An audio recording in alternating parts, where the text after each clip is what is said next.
The alarm started small. It was the kind of sound that crept into a room before it screamed, a low, repeating tone that traveled through the metal walls of the GCS Athenaeum, like a whisper looking for the right ear. At first, only the night shift crew heard it. Then it grew, then every light on Deck 9 turned red. Commander Velthrix was already awake when it happened. He had not been sleeping well for the past 6 weeks. He told himself it was the recycled air on the lower decks, or the strange pull of the nearby star system they were passing through. But deep in the part of his brain that his species had spent 10,000 years developing, the part built purely for survival, he knew the truth. He had known it since the day they loaded the cargo. He moved quickly to the security hub, all 8 of his limbs working in fast, practiced motion. The room was a wide, circular space, filled with monitors and soft blue light. 2 crew members were already there, both of them sec, long-bodied, with wide, flat heads and eyes that picked up more light than most species. They were staring at one wall of screens, and neither of them made a sound when Velthrix entered. He looked at the monitors. 17 cameras in Corridor 9G had gone dark, not all at once, one by one, in a line, like someone walking down the hall and turning off lights as they went. The last image on each screen, frozen at the moment of failure, showed the same thing. A ripple of black fur, 6 legs moving without a sound, 2 amber eyes catching the light for just a second before the feed cut to static. Velthrix stood very still. He pressed his comm. "Dr. Savan, report." There was a long pause. Then the voice of the Athenaeum's chief xenobiologist came through, tight, thin, like a wire pulled too hard. "The containment field did not fail." "Then explain to me why I am looking at 17 dead cameras." Another pause, longer this time. "It solved the field, sir. We designed the enclosure with a rotating harmonic frequency. The theory was that no organism could predict the rotation pattern." Sivan stopped, started again. "It watched the pattern for 6 weeks. It learned the interval, and then it counter-vibrated the lock mechanism from the inside. The hatch registered as externally opened. The system logged it as a scheduled maintenance release." Velthrix closed his eyes for exactly 1 second. It tricked the door into thinking a technician opened it. "Yes, sir." "From inside the cell?" "Yes, sir." He opened his eyes. "Initiate full lockdown. All decks, all crew to sealed quarters, now." The alarm changed its tone, fuller now, more urgent, bouncing off every surface on the ship. Across the Athenaeum, doors sealed, lights shifted to emergency red, and crew members who had been eating, working, reading, or sleeping suddenly found themselves very alone inside very small rooms. The ship's population was not large, 43 crew members from 11 different species, but in that moment, every one of them felt the size of the vessel shrink around them. Because some of them could already feel it. The dread chord was not a sound that could be heard with ears. It was older than that. It traveled through air and metal and bone, and settled somewhere behind the eyes, in the oldest and deepest part of the brain, the part that remembered, on a level below thought, what it meant to be small and soft and alive, in a universe full of things that wanted to eat you. 3 crew members were already in the medbay, 2 Karathi and 1 Sec, all brought in with racing hearts and shaking limbs. The medbay officer, a quiet Dulvani named Praka, had treated them quickly, and then sealed himself behind the inner door of the ward, where the walls were thicker. In the security hub, one of the Sec crew members whispered very quietly that they could feel it now, faint, like standing at the edge of something very high. Velthrix felt it too. He did not say so. The thermal scans came back with nothing. The motion sensors in the lower corridors flickered twice, then settled. Whatever was moving through the ship was moving carefully, and it was moving in the dark. Velthrix pulled up the crew roster. He was looking for anyone unaccounted for, anyone still moving, still sending a signal. 42 crew members were registered as sealed and secure in their quarters or in medbay. One signal was missing from the list entirely. He checked it twice. Specialist Mara Delgado, human, xenobiology assistant, stationed on the Athenaeum for a 6-month research rotation. Her door beacon showed as closed. Her personal comm showed as inactive. Her quarters life sign monitor showed normal. Heart rate, respiration, body temperature, all completely steady. She was asleep. Velthrix sent her an emergency alert through 3 separate channels. The lights in her quarters would be flashing red. The comm would be beeping. The ceiling panel would be projecting the lockdown notice directly above her bed. Her life sign monitor did not change. Her heart rate stayed slow and even. She did not wake up. He stared at her bioscan. Then he noted, because he was thorough, because he had not survived 20 years in deep space by ignoring details, that her heart rate was not just steady. It was slower than her normal baseline. Slightly lower blood pressure than her standard readings. Her brain activity, visible through the monitor's rough scan, showed the long, easy waves of deep sleep. She was sleeping better than usual. He sat with that information for a moment, not sure what to do with it. The ship's ambient sensor picked up the dread chord at low amplitude on Deck 8, then Deck 7, then Deck 6, moving upward, moving slowly, without any hurry at all, like something that knew it had all the time in the world. In medbay, Praka pressed himself against the back wall and thought about home. In the security hub, one of the sec crew asked in a very small voice if they could please be dismissed to their quarters. Velthrix told them yes. He stayed alone at the monitors. He watched the thermal scans come back empty again and again. He watched corridor after corridor sit dark and still. And somewhere in the back of his mind, that ancient part, the part that remembered how to be afraid, started speaking in a language that had no words. Just below the hum of the ship's engines, if you listened very carefully, there was another sound, low, steady, traveling through the metal floors and walls. Most of the crew pressed their hands over their ears and tried not to breathe. In quarters 14C, Mara Delgado pulled her blanket up around her shoulders and sighed softly in her sleep. The shadow moved under her door without a sound. The amber eyes blinked once in the dark. And then there was nothing, just the ship and the stars and the quiet. Morning on the Athenaeum did not feel like morning.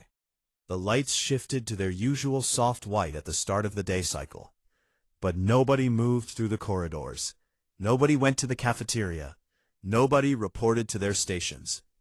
The ship floated through deep space in complete quiet, and the only sounds were the hum of the engines, the soft beep of life monitors in the medbay, and the distant, low vibration that most of the crew had stopped trying to ignore. Commander Velthrix had not slept. He sat in the command room with a cold cup of nutrient broth and a wall of screens showing him nothing useful. The thermal scans had been running for 6 hours. Every one of them came back clean. No large heat signature in the cargo bay. Nothing in the engineering section. Nothing in the science wing or the storage decks, or the maintenance tunnels that ran between the walls of the lower ship. Whatever the Vorkai was doing it quietly, and it was doing it in a way that the ship's systems could not find.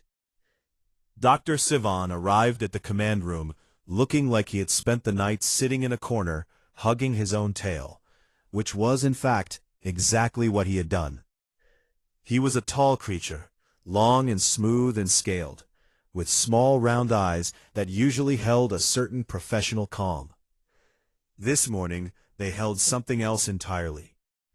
He set a datapad on the table in front of Velthrix, without a word. Velthrix looked at it. On the screen was an image taken from the containment cell's internal camera. The last image before that camera had also gone dark. In the center of the cell floor, sitting perfectly still, was the tracking implant that had been placed under the Vorkai's skin during its original capture. It was sitting beside a small, sharp piece of metal that had been pulled from the cell's ventilation grate. It had removed its own tracker. With a tool it made itself. Velthrix put the datapad face down on the table. "The thermal scans are coming back empty," he said.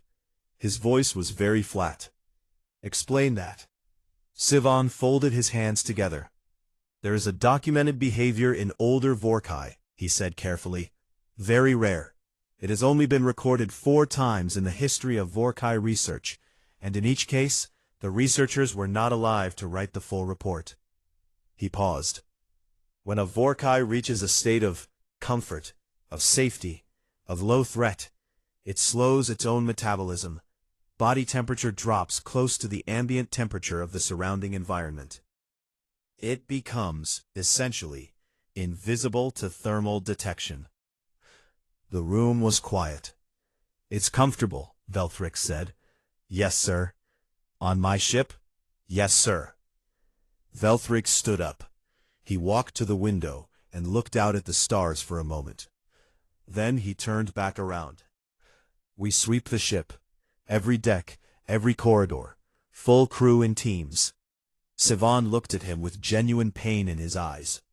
"Commander, the dread chord is currently resonating at measurable levels on 4 decks. Any crew member who enters those corridors will experience severe neurological distress within approximately 90 seconds. Incapacitation within 3 minutes. Possible cardiac failure within— I know what it does, Doctor." "Then you understand that sending crew into those areas is— We find volunteers." There were no volunteers. There was, eventually, one crew member who was volunteered by everyone else in the room, which was not quite the same thing. Ensign Praka was young, and he was Dolvani, which meant he was slightly smaller than average, slightly faster than average, and according to a study he deeply wished he had never read, slightly more resistant to panic response than most other coalition species. This last fact had been mentioned 3 times in the past 10 minutes by people who were not going into the corridor themselves. Praka stood at the entrance to Corridor 7F in a light pressure suit with a scanner in one hand, and the clear, simple knowledge that he did not want to be here. He took one step in, then another. The corridor was dim and long and very still. The walls were pale gray. The floor was clean. Nothing moved. He made it 14 steps before it hit him. He had been told it was not a sound, but that did not help, because his body responded to it the way a body responds to a sound, or rather, the way a body responds to the moment just before something terrible happens. Every muscle went tight. His vision narrowed. The scanner shook in his hand. The part of his brain in charge of decision-making stepped aside and let the much older part take over, and the much older part had one single message, printed in very large letters: leave. He was unconscious before he hit the floor. The robotic retrieval arm brought him back. He woke up in the corridor doorway, looked at the ceiling, and said nothing for a very long time. The sweep was officially cancelled. Velthrix was standing with his arms crossed, staring at nothing, when the ship's internal comm crackled. The voice that came through was easy and unhurried, with the particular accent of a human who had grown up somewhere warm. "This is Specialist Delgado, checking in for my shift rotation. Can someone tell me why the ship is on lockdown? I have a data review due this afternoon, and I need access to Lab 3B. Velthrix looked at the comm speaker. Everyone in the room looked at the comm speaker. He pressed the response button slowly. "Specialist Delgado, are you currently sealed inside your quarters?" "No," she said. "I'm walking to the lab. The corridors on my deck are clear. Well, mostly clear. Something walked through the cafeteria, I think. One of the chairs is knocked over." More silence. "Specialist," Velthrix chose his words with great care. "Have you seen or heard anything unusual this morning? Anything at all. A pause. The sound of footsteps. The faint beep of a door opening. She said, like someone checking a grocery list. There was something large on my datapad console when I woke up. Dark fur, 6 legs, took up basically the whole console. I moved it over a bit. It was a little heavy, actually, and it went to the corner of my desk. It's still there. It's been watching me since I sat down. Kind of like a cat, actually. Very judgmental eyes. Nobody in the command room spoke. It hasn't moved, she continued helpfully. Just sitting there, very still. Should I file a report about it, or is someone already handling the situation? Velthrix realized, distantly, that several people in the room had stopped breathing. He pressed the comm button again. Specialist, please do not make any sudden movements. Do not raise your voice. Do not touch it again. I wasn't planning to touch it again, she said, sounding mildly offended. I just moved it off my console. It was sitting on my work. He asked one more question, because he had to. Are you frightened? She seemed to think about this honestly. Should I be? Velthrix looked at the thermal scan on the nearest screen. Lab 3B. 2 heat signatures now, sitting side by side, one large, one smaller. He sat down very slowly in his chair. We will be in touch, he said. Please stay where you are. I have work to do anyway, she said. Oh, also, does anyone know what it eats? I only have my breakfast ration here, and I don't want to share if it's going to be bad for it. The comm clicked off. In the command room, no one moved for a long time. Outside the sealed door of Lab 3B, 2 amber eyes caught the light of a data screen and glowed softly in the dark. The senior staff meeting was the strangest one in the history of the Athenium, and the Athenium had once held a meeting about whether a crew member's pet fungus colony qualified as a dependent on the ship's food allocation form. 8 senior crew members sat around the long table in the command room.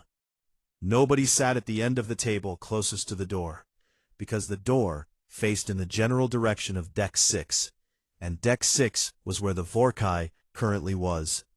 This was not a rational decision. Everyone in the room knew it was not a rational decision. Nobody mentioned it. Velthrix stood at the head of the table. He had a data board in one hand, and the expression of a being who had accepted that this day was going to be very bad, and was simply waiting to find out exactly how bad. We cannot do a forced extraction, he said. Any armed team that enters Lab 3B will trigger an attack response from the specimen. We do not have enough shielding on this ship to protect a team from a direct Vorkai assault. The dread cord alone makes it impossible for any coalition crew member to get within 10 meters of the lab door without incapacitation. He looked at Praka, who was sitting at the far end of the table with a cup of something warm, and the hollow eyes of a person who had recently met the floor of a corridor up close. We have already confirmed this. Praka nodded, without speaking. So, Velthrix continued, we move to the secondary question. Why is Specialist Delgado unaffected? All eyes moved to Dr. Sivan. Sivan was quiet for a moment. He had a datapad in front of him, and he had been looking at it for the past 20 minutes, with the focus of a creature trying very hard not to feel what he was feeling. He turned the pad around so the table could see the screen. Human neurological architecture, he said, is unusual. We know this, said the ship's engineer, a 4-armed being named Gurath, who had once described humans as structurally overcomplicated and emotionally unpredictable. We know pieces of it, Sivan said, but there is a file in the Coalition Xenobiology database. I did not consult it before this mission, because I did not think it was relevant. The file is titled, he looked at the pad, Human Neurological Anomalies, Volume 4. A pause.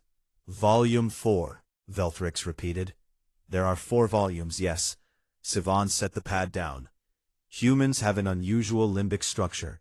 Their fear response is functional, but it occupies a specific frequency range in the brain that is slightly different from every other known sapient species.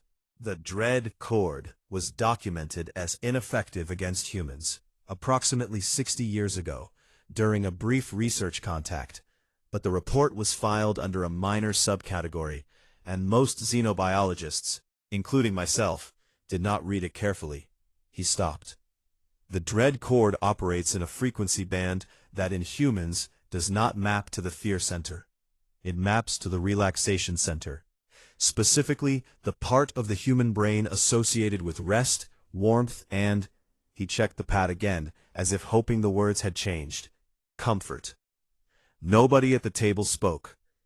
They don't just resist it, Savan said, because he was a scientist, and scientists finish their sentences even when they don't want to. The dread chord, to a human nervous system, is essentially soothing. Gurath put both sets of arms on the table and stared at the center of it. That's why she slept through the alarm, said the navigation officer, a young Karathi woman who had only been on the ship for 2 months and was now deeply regretting her career choices. That's why her heart rate dropped, Velthrix said. He remembered the bioscan from the night before. The slow, easy waves, the lower blood pressure. The Vorkai was outside her door, and she was sleeping better than usual. Yes, Savan said. The closer the specimen was to her quarters, the stronger the signal, and the more deeply she slept. Another silence. Gurath said very quietly, so the most dangerous creature in the catalogued galaxy was standing outside a human's door, filling the corridor with existential dread that causes cardiac failure in most species. And the human's response was to sleep in. That is an accurate summary. Gurath put his head down on the table. The comm crackled. Everyone straightened immediately. It was Mara. Sorry to interrupt, she said, not sounding particularly sorry. I found some of my breakfast ration that I think it might like. I had some dried protein strips, and I set one near it, and it ate it, so that's good. Also, I've been watching it for the past hour, and I think it's been watching my screen. Like actually watching, following the data lines. Is that normal behavior for this species? It is not.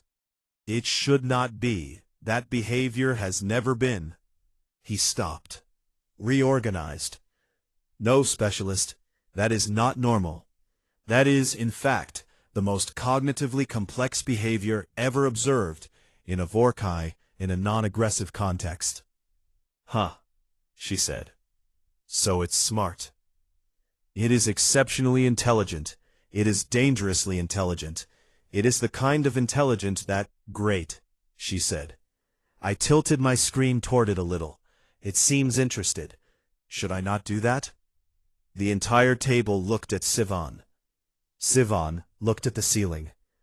It is probably fine, he said, in the tone of a person saying words they did not fully believe. Cool. Also, it moved. It's right next to my arm now, like touching my arm. A pause. It's warm. I didn't expect it to be warm. Specialist, please do not. I'm not doing anything.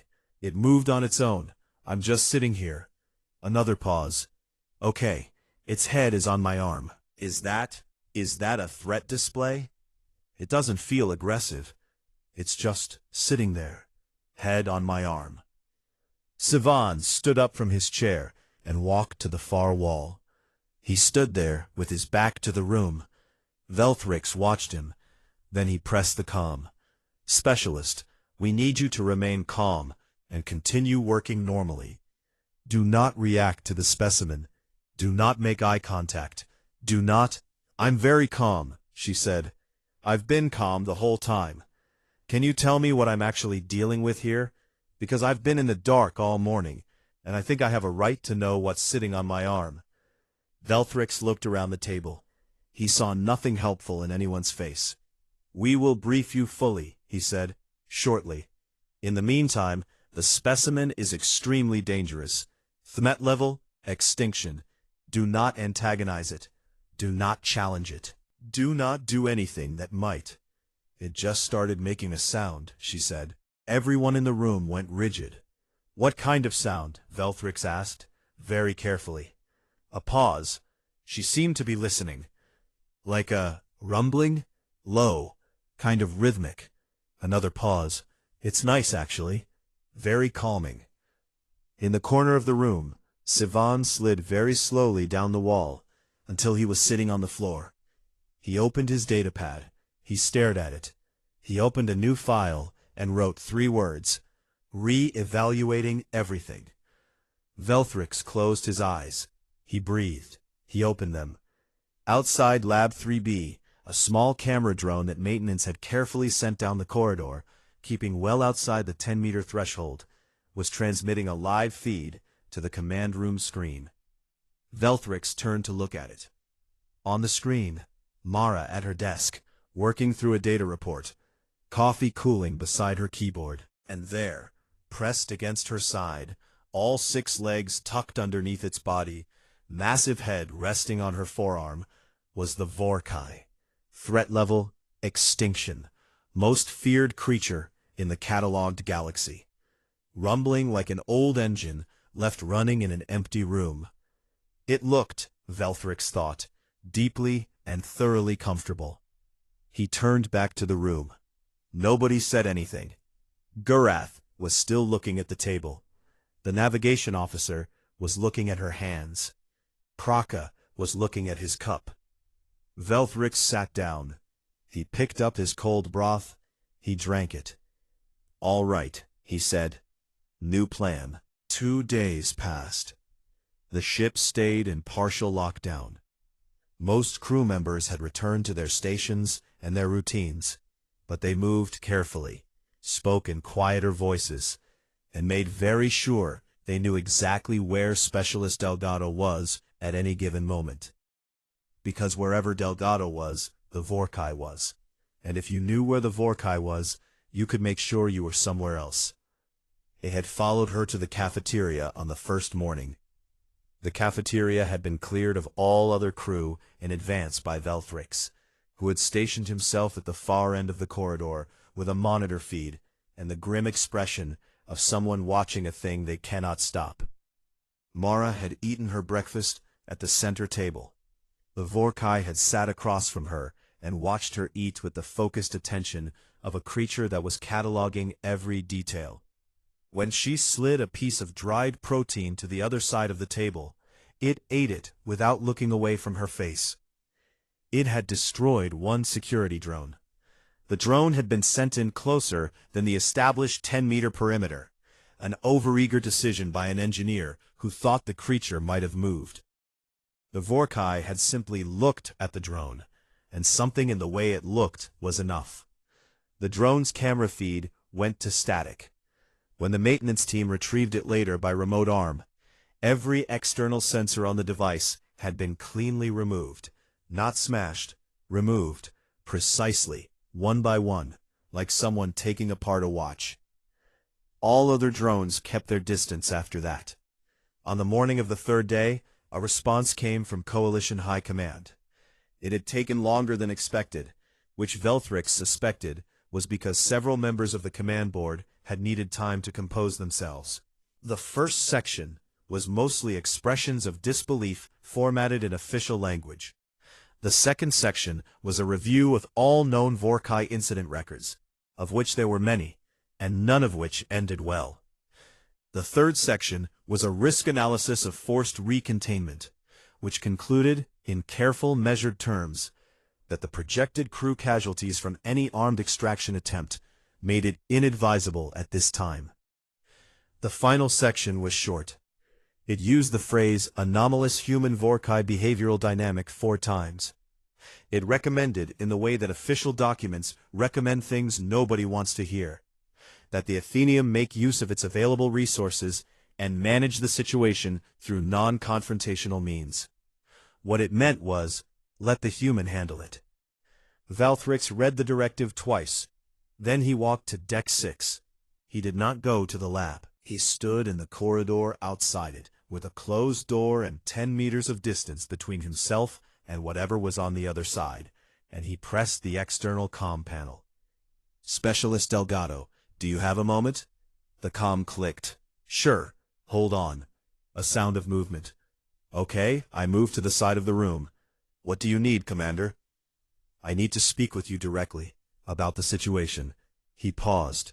From where he stood, the dread cord was a faint pressure at the back of his skull. Unpleasant, but manageable at this distance. He kept his voice steady. "I owe you an honest explanation. You've been patient, and you deserve to know what you've been sharing your desk with for the past 2 days. A pause on her end. Then simply, "All right." He told her everything. The Voracai's classification, the threat level, the history, the colony ships that had carried Voracai specimens and never reported in, the research teams that had gotten too close, the 200 years of documented encounters that had produced almost no useful data because no researcher had ever lived long enough to file a complete report. He told her about the dread cord and what it did to every species that wasn't human. He told her about Praka and the corridor, about the crew in Medbay, about the 17 dead cameras. He told her all of it, and then waited. The silence on the other end lasted a while, long enough that he almost pressed the comm to check she was still there. Then she spoke. "Can I ask you something?" "Yes. In everything you just told me, all the incident reports, all the encounters, all 200 years of it, did anyone ever ask what it wanted?" Velthric stood very still. "What do you mean? Not what it was doing, not what it was capable of. What it wanted. What it actually wanted." Her voice was even, thoughtful. "I've been sitting with it for 2 days, Commander. I'm not a threat specialist. I'm a xenobiology assistant. But I've been watching it, and it's been watching me. And I can tell you that whatever this creature is, it's not being aggressive. It's not being territorial. It's not posturing or threatening." A pause. "It's bored. It's been bored for a long time. It's in a new place, with interesting information, and it's been watching everything I do and trying to understand it. Yesterday it moved my data pad so it could see the screen better. Not to take it, just to see." Velthric said nothing. "The aggression in the containment records," she continued. "The attacks on crew. What was the context?" Velthric checked his data board. "Proximity, perceived threat, attempted capture, or—" "Every single one," she said quietly. "Everything that ever attacked it or tried to contain it. It fought back, because everything that ever came near it afraid, and armed, and treating it like a weapon." Another pause. "I came near it asleep. I moved it off my console, because it was in my way, and went back to sleep. I gave it breakfast. I tilted my screen so it could see. I didn't treat it like a monster, because I didn't feel like it was one." She stopped. "I think it stayed, because I was the first living thing it had ever met that wasn't afraid of it. I want to approach this like what it might actually be, a sapient creature that was classified wrong because we were too scared to look at it properly." He said nothing for a moment. "And if it becomes dangerous?" he asked. Not challenging, honest. "Then I'll be the first to tell you," she said. "But I don't think it will. I think it made a decision when it left that cell. I think it could have gone anywhere on this ship, and it chose my desk. I think that means something. I could be wrong, but I'd like to find out." Velthric forwarded the request to command with his own recommendation attached. Approve. The response came back in 40 minutes. He suspected several board members had needed water and a moment outside. The answer was yes. That evening, Velthric watched the lab feed for a long time. Mara was at her desk, writing up a preliminary research log, her coffee going cold the way it always did when she got focused on something. The Vorkai was beside her, its large body pressed against her side, its amber eyes moving slowly across the lines of text on her screen. As he watched, her data cursor moved. She hadn't touched the keyboard. Her hand was wrapped around her coffee cup, and the cursor had moved on its own, scrolling down the page, slowly, following the line she had just finished writing. Mara looked at the screen. She looked at the Vorkai. It looked back. She tilted the screen 2 degrees toward it without saying anything. The cursor moved again, slowly, deliberately, down to the next line. Velthrix sat back in his chair. He looked at the ceiling. He thought about the 200 years of Vorkai research that had produced almost nothing. He thought about the 17 dead cameras and the empty containment cell, and the tracking implants sitting on the floor next to a homemade tool. He thought about a human woman waking up, finding the most dangerous creature in the galaxy on her desk, moving it to one side because it was in her way, and going back to sleep. He turned off the feed. He went to find Civilon. There was a lot of paperwork to refile. 6 months later, the Athenaeum felt like a different ship. It was not different in any way you could point to easily. The corridors were the same pale gray. The engine made the same low sound. The cafeteria still served the same rotating menu that everyone complained about and ate anyway. The crew was the same 43 beings from 11 species, doing the same work they had always done.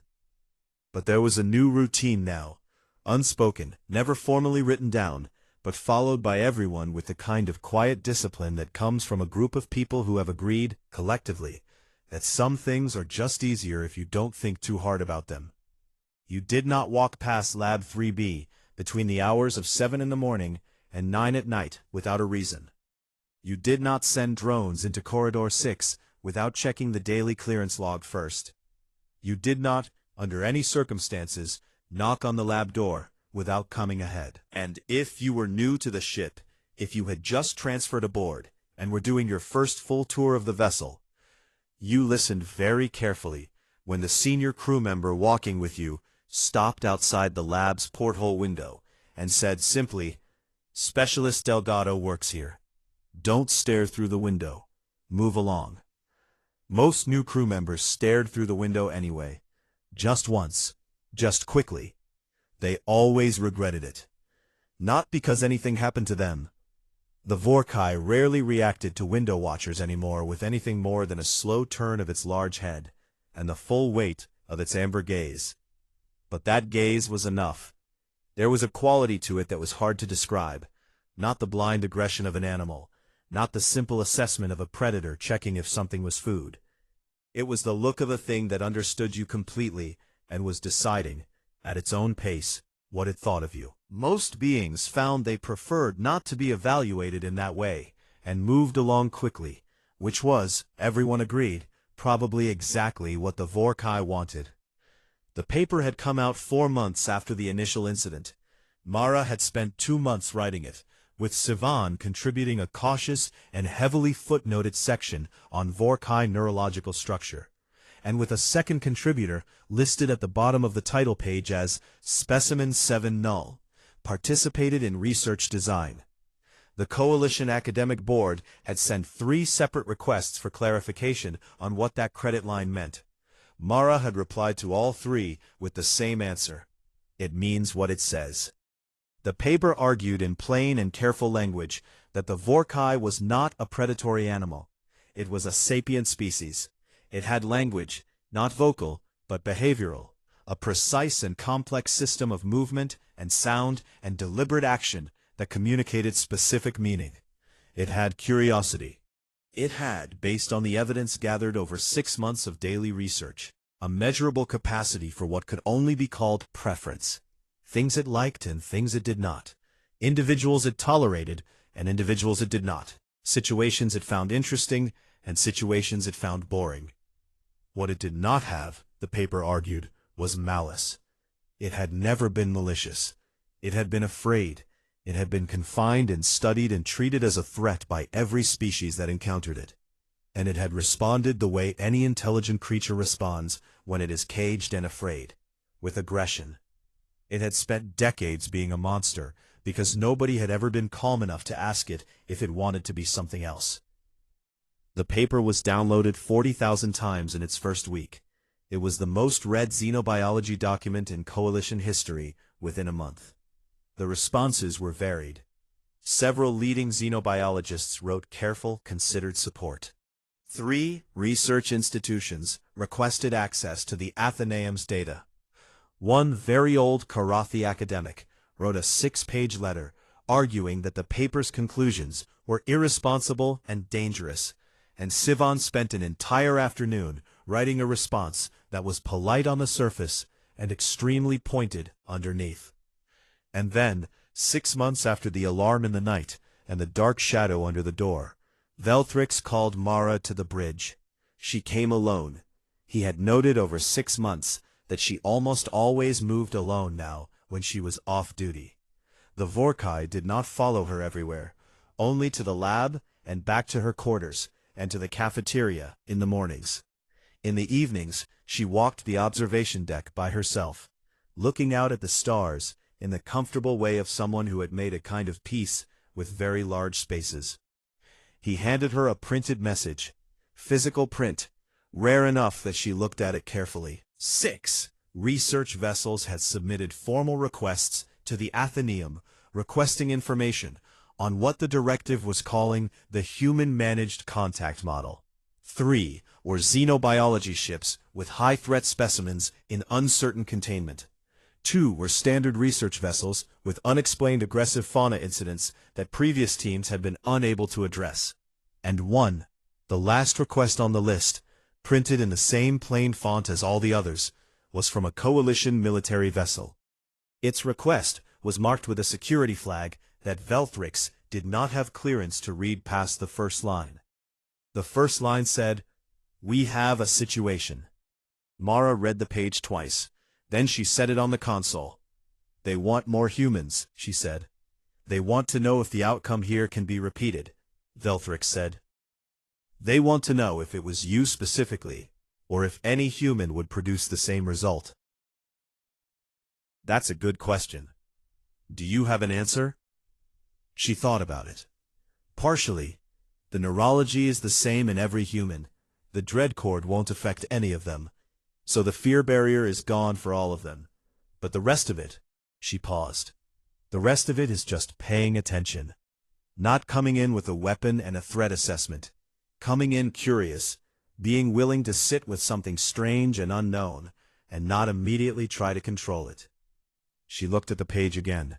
"That's not a human thing specifically. That's just a choice." Velthrix was quiet for a moment. Then he said, "I owe you a formal acknowledgement." She looked at him. "What you did resolved a situation that should have resulted in significant casualties. No weapons discharged, no crew lost, no specimen destroyed." He said it evenly, without ceremony, because he was not a ceremonial person. "You did that by talking to it, and by sharing your breakfast." Mara almost smiled. "That's all it was." "That," Velthrix said, "is the most frightening sentence I have ever heard spoken calmly." She picked up the message from command and folded it in half. "I'll write back to the research vessels. I can give them a protocol document. What to do, what not to do. The military one," she glanced at the security flag. "I'll need more information before I agree to anything." He nodded. She turned to leave. "Specialist." She stopped. "The paper," he said, "the credit line, participated in research design. Was that accurate, or was it something else?" She considered this for a moment. On the 3rd week, she said, "I was trying to structure the argument for the cognitive capacity section. I had all the data, and I couldn't find the right order for it. I left my notes on the desk and went to make coffee." She paused. "When I came back, 3 of the data points had been rearranged, in exactly the right order." Velthrix said nothing. "It was accurate," she said, and left. In Lab 3B, Morning Light, the ship's artificial version, soft and white, fell across the desk. Data reports waited on the screen. A cold cup of coffee sat beside the keyboard. And there, pressed against the side of the console, all 6 paws tucked under its body, eyes half closed, filling the room with a low and ancient sound, was the Vorkai. Through the porthole, a new crew member, transferred aboard 3 days ago, still learning the ship's layout, stopped and looked in. Just curious. The Vorkai opened one eye. The crew member was gone before the eye fully opened. A few minutes later, Mara came back with a fresh cup of coffee, sat down at her desk, and pulled up her morning reports without looking up. "Stop doing that," she said. The Vorakai made a sound, low, rumbling, thoroughly unbothered. She knew all its sounds by now. That one meant, "I don't see why I should." "Because it's mean," she said. Another sound. This one was shorter, lighter. It meant, "debatable." She took a sip of her coffee and started working. The Vorakai shifted, pressed its head against her arm, and the room filled with its quiet, steady hum. Outside the porthole, the new crew member walked quickly away down the corridor, and decided they would take the long way around from now on. The Athenaeum moved on through the dark, calm and quiet, carrying the most dangerous beast in the catalogued galaxy, who was, at this particular moment, exactly where it wanted to be.